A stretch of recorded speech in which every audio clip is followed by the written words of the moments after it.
There are common solicitation methods. One is personal solicitation. Now, some advantages to this is focused attention on the prospect. You really make them feel good.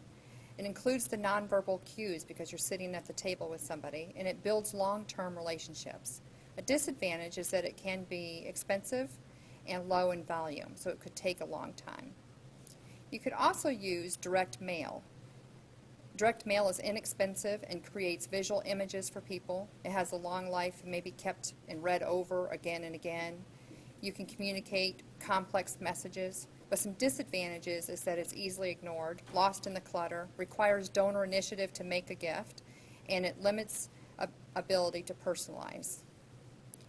Another method is telemarketing. Two-way communication can be an advantage. You can negotiate a gift, you can tailor your message to the individual that you're contacting, and you can sometimes get an immediate gift through credit card or debit cards. A disadvantage is that it's more expensive than mail.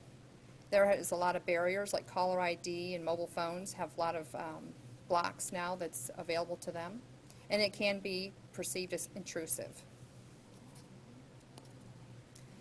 Another method is events.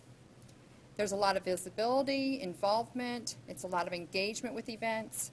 You may provide first contact with potential new donors, so a lot of fundraising is done through events. The disadvantage is that it's not usually cost effective. There's a lot of hidden costs with events. Often the event makes no connection to the case. Another method is internet and web. It is inexpensive. You can personalize and segment your messages. You can be interactive, relationship building, and there's an immediate gift opportunity by clicking on a button.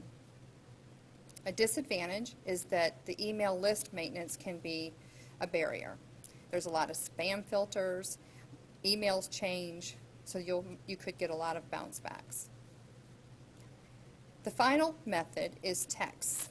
This is inexpensive, and many times you can get an immediate response. The disadvantage is that you have very limited content, it can be intrusive, and there's a lot of barriers to follow up with the donors, so that you're not developing relationships.